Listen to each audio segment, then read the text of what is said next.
Hey everyone, Wayne here. Today we're going to do an overview and review of Devil Boats, PT Boats and the Solomons, designed by Joe Carter and published by Compass Games. This is a narrative-driven wargame, solitaire narrative-driven wargame, in the same vein as the Hunters, Hunted, Silent Victory, or if you want to talk about games from Compass that are narrative-driven style, Raiders of the Deep, Interceptor Ace, all the above games that I absolutely love. There's other games that I love with that are narrative driven. Picket Duty from Legion War Games. Yeah, basically there's a ton of them I love. I have no problem with the narrative driven war game style. And if you're not familiar with that, basically what that is, it is a lot of you kind of will come up with like a crew. Target for today is another, example of one. You come up with a crew. Usually you name your different crew members. Maybe it's a plane, a submarine. In this case, it's PT boats that are in the Solomons, as in the name. You come up with a crew, you name them, they have special skills, you go on missions. You maybe gain experience with those crew members. Some may get injured and die, some may have to leave the game. Game may end early, it may continue on through a whole campaign. While you're doing that, generally there's a lot of dice rolling. Some games more than others, as you will soon find out what I'm talking about. And you kind of read charts, you go based off those charts, and you develop a narrative. By the time you're done, you have different missions, you have a campaign, you have a career for your crew, and you develop a narrative, right? It's more of the granular, what happens, specific little systems that may be damaged. Often crew members, like I said, you have counters for crew members. So as you can see down here, we have the strategic map. Start off at the base down here, your PT boat. You have a little squadron. You have PT boats represented. You have the crew of the main one, so PT boat number 1. You basically build up the crew of 12 crew members, and then the other 3, number 2, number 3, number 4, are abstracted out. You'll have a strategic board where you'll get a mission. You have to travel through the different zones. When it comes time, you'll have your mission, maybe combat mission, where you use the combat board here. You may be fighting Japanese destroyers, aircraft, or barges. And then there are keep track of statuses, your boat, barge status. Here's a crew placement board as well. Or you may go on special missions. You can flip this board over. Special missions, supply dumps, shore guns, attacking them, etc., etc. Drop people off. You want to hit convoys of barges if you can, etc., etc. Variety of different missions in this game. There are a bunch of dice you guys can see over here when we're rolling. You have a dry erase marker here. You can go ahead and you'll be able to record on these two. Don't draw on anything else, just on these two. You run through your missions. You create a crew, run through your missions, have a career, short, medium, length career. Let me dive in. Now let's go ahead and dive in. I think I covered a good overview. Let's dive into the game itself. I kind of show you how the game plays. And then just a general idea. We're not going in deep on this one, okay? And then I will give you my final thoughts at the end. So let's go ahead and dive into some gameplay. All right, I have everything else set up. We have our commanding officer, Harry Stevens, his exec, Roger Johnson, and the other members of the crew all filled out, all ready to go. Let's go ahead and dive in and start playing this game and see how this narrative develops. So we have our rulebook here with the charts. It's rulebook chart combined into one. Let's go ahead and begin. So first thing, you start at the beginning. So A-0, PT crewman malaria check. We'll go ahead and we will roll for that.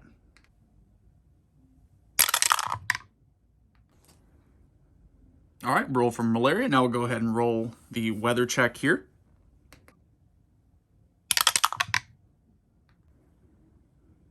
All right, we rolled for the weather here. Now we're going to go ahead and roll for what nightly mission, offensive patrol, or special mission assignment. All right, we rolled for our nightly mission assignment. We came on special mission assignments. We're going to go ahead and go to the A3 special mission assignment. Go ahead and roll on that chart.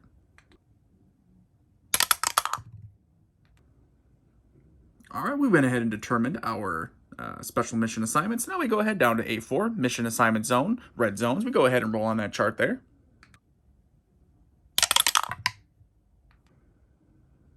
All right, we've rolled on that chart there for the mission assignment zone. Now we go over to IJN, excuse me, Imperial Japanese Navy, air attacks on PT boat base. We're going to go ahead and roll for that chart right there. All right, we've rolled for that. Now we're going to go ahead and go over to A7, Sea State in Zone. We're going to go ahead and roll to see where we're at and which where it's going to be for the sea state in that particular zone.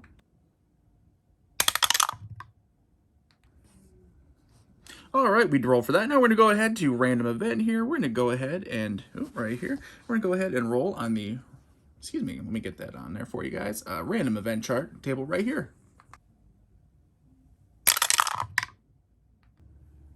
All right, now we rolled for our random event. We're going to go ahead and roll for IJN, Air Patrol Contact, all zones. Roll for every zone. We're going to go ahead and roll on that.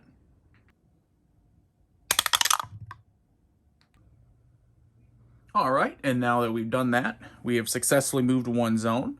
We're going to go ahead and continue on those charts and roll on several charts over and over and over and over again until we get to 2, to 1 here, to 2. Oh, I'm sorry, I forgot to put the mission counter down. It's way up here in 4 and over here.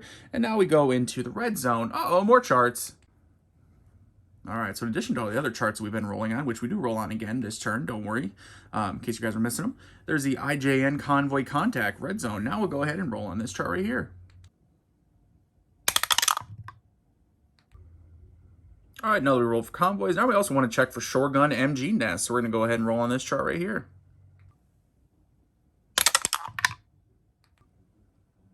All right, good news. We encountered some barges. So now we go ahead and roll on this chart here to determine the barge convoy size. Then we roll on this chart here to determine how many waves of barges there are. Then we determine how many barges are in each wave. Then we determine the types of barges in the wave. Then we roll here to determine the skill level of each barge. Simple.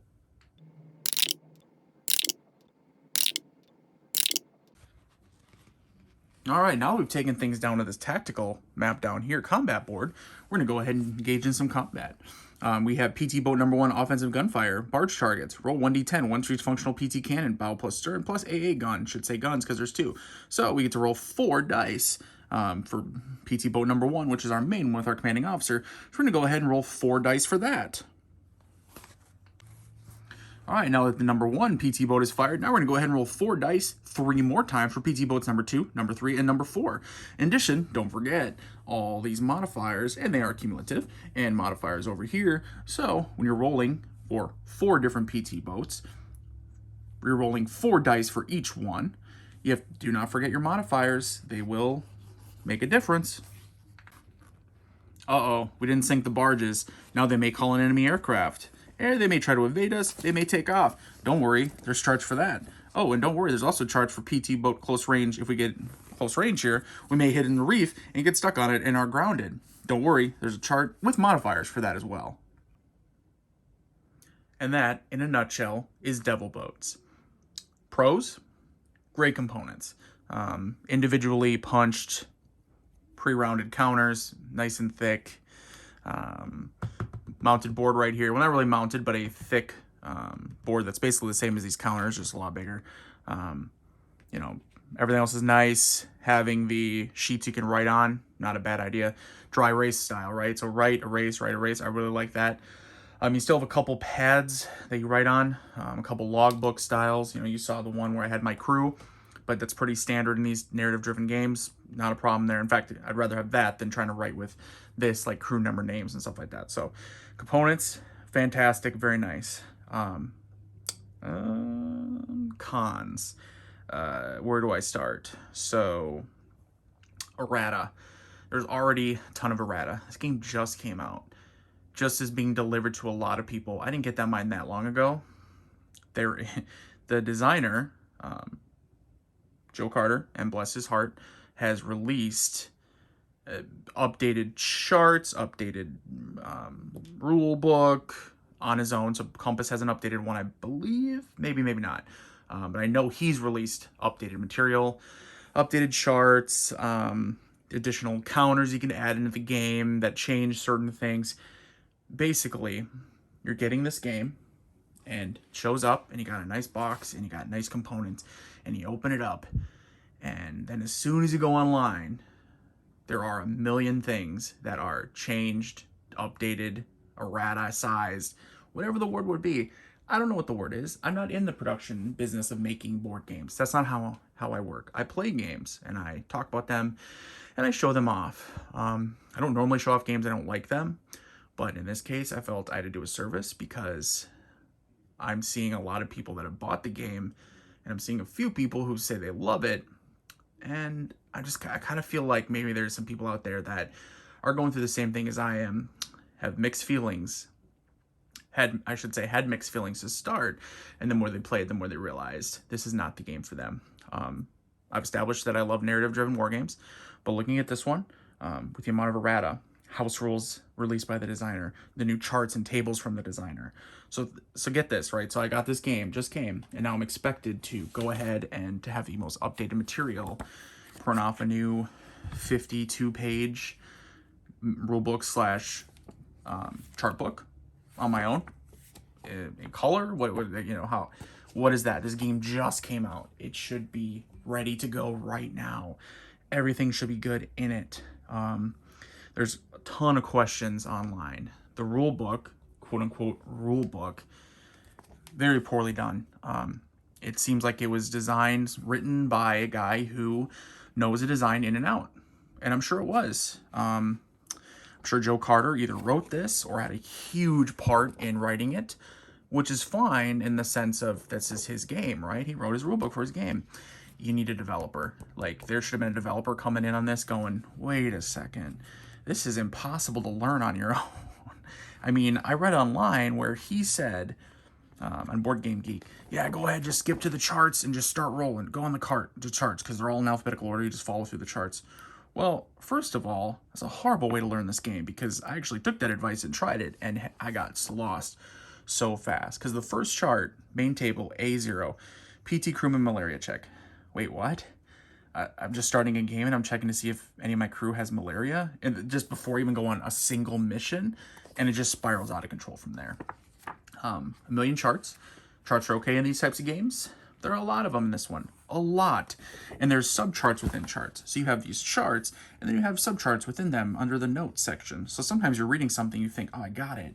And then you don't realize, oh, wait, there's a note. And within that note might be another chart you actually roll on as well. It's not only rolling once, you may be rolling. I mean, what's going on here? Again, I feel like a developer would have been able to maybe wrangle that a little bit, right? Maybe give this little section at the front, that's the quote-unquote rule book, a little more attention, a little bit more work, that will then set you up for success when you start diving into the charts, right? And start playing the game and actually getting into it. That said, the core design itself has some big problems. The big one is the dice rolling. I may have edited the video to be funny, but at the same time, those are dice rolls based on charts, right? So I was showing you a chart and then a die roll, chart, die roll, chart, die roll, chart, die roll. You will do that repeatedly, ad nauseum. Man, you guys know I love rolling dice. I play lots of narrative-driven war games, play regular war games. I roll dice all the time. Love my games with dice. That's part of the reason I love these types of games. This is too much. You've got these hands full of dice, and you're only rolling, either the D4, usually a D6, D10, or, maybe 2D6, maybe 2D10, or maybe 2D10, maybe 1D100. You could use the 2D10s. Man, and not only that, so you're bouncing around. You got all these different dice. Again, not that big a deal. Like, I've used different dice before. I understand this. But you're going from chart to chart, and each chart in a row is different. It's like, roll a 1d10. Okay, now roll 2d10, but add them together. Now roll 2d10, but you have to represent 100. So one of them's the first number, one of them's the second number. Then go back to 1d6, and then go back to 1d10. Now go over to 1d4. A lot of jumping around. So not only are you rolling tons of dice, you're jumping around in the types of dice you're rolling. All of this, that stuff that may or may not happen, you're building your narrative, or you're trying to build your narrative, but just struggling with it.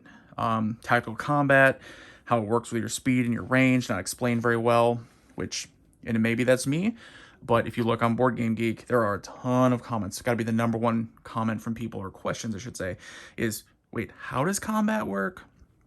You don't have great examples in the rulebook. There is a example of play. It just covers some weird scenarios. It doesn't even cover like the basic. It covers the one of a special mission. Probably should have covered the more of the general offensive mission, offensive patrol mission, or maybe both. How about that? Maybe in the 51 pages, maybe, you know, an extra page could have been put in, or one of them could have been changed. Maybe they could have taken out one of the 500 charts. I don't know. I'm not a developer of these games. I'm just telling you my thoughts. I'm very disappointed in this game. I did not enjoy it at all. Once I started playing it, usually I have games where I struggle at first, and then once I start picking them up, I was like, yeah, this is good. This is actually a good game. It just takes time. And then I tell people, hey, give it a chance. You just need a little time with it. This one, I don't want any more time with it. I'm good with it. You know, I'm sure I'll get a little faster at rolling the dice, a little faster at going through the charts. But man, that's a lot of dice rolling. A lot. To move my little PT squadron counter. One spot, one more spot, one more spot, and you just repeat until you get to, and yeah, some of them are the red zones, we're starting to get into the combat, but the yellow and green are still rolling multiple charts every single time. That is not like the other narrative-driven games I played. Usually those are more of, by the time when you get to your destination, you may start rolling a bunch. But you may only roll once in each other. Not in this game. You're rolling at least, 3 times in each location, minimum. And that's if you don't get spotted by an aircraft and have to deal with air combat. Those are my thoughts on Devil Boats. Clearly, I may be in the minority on this one, but I'm just being honest with my thoughts. I can see the core design. And another thing, I think I forgot to mention this because I had a little list of my cons, but I think I lost track of it when I was ranting. Managing the 4 boats, it's too much. Now, thankfully, you only really manage one, your main one, you know, with your crew, your, PT boat number 1. The other 2, the other 3, I should say, 2, 3, and 4 are abstracted, thankfully. But even then, I mean, like when I was doing combat, right, and I'm rolling 4 dice with multiple modifiers for 4 times for 1 round of combat. That was 1 round of combat. That's not all of combat. That is 1 round of combat. You may have multiple rounds as you're maybe, closing in on the barge, attacking it, trying to attack it, I should say, whatever. Managing the 3 others, although it is abstracted, just adds that extra level. You can see some status info over here on them. You have your main ones, and then you have some for them. Your main one is going to have more of the detailed, but the fact that you have all that other stuff for the other ones, it just adds a little extra level of complexity. Game is not complex. It's poorly put together for play. If you know this system and you know this game inside and out, I bet it is easier to play. I bet someone like Joe, the designer, who's had this game in his mind and who designed it, can play it no problem and just fly through it. Some of these playtesters that I've seen commenting on it, oh, I love the game. I did notice that a number of people who said they love the game are people who were playtesting it years ago, I believe. I believe the original design, it was like a print and play years ago. That explains it. So yeah, if you spend 2 years on it, maybe you will become an expert at it and you will love this game. But for the rest of us that are just diving in, and you know what, we have human wrists that break if you roll 10,000 dice within a 30-minute span. This may not be the game for you. Check it out, look at it, watch this video, watch other videos. If you've made it this far, you've watched it, thank you. But watch other videos too. Maybe you do like it. Maybe you think, you know what, I don't mind rolling that many dice. And hey, I've been there. I've rolled dice in games before, and I've had games where I enjoyed rolling the dice on that other people said there was too much dice rolling. For me, for this one, with the design that has the already multiple errata and updates from the designer telling you to download and print off your own material for a game that was just released, combine that with the charts, endless charts, dice rolling, multiple different types of dice for every single chart and every action you do, all of that combines for even less of an experience than you may think. Less of a wargame experience, narrative driven, right? You're building a narrative, building a story. It really does feel like you're just filling out some charts, looking at some charts, filling out a spreadsheet, and that's all you're doing. So let me end it with my final thoughts on this game.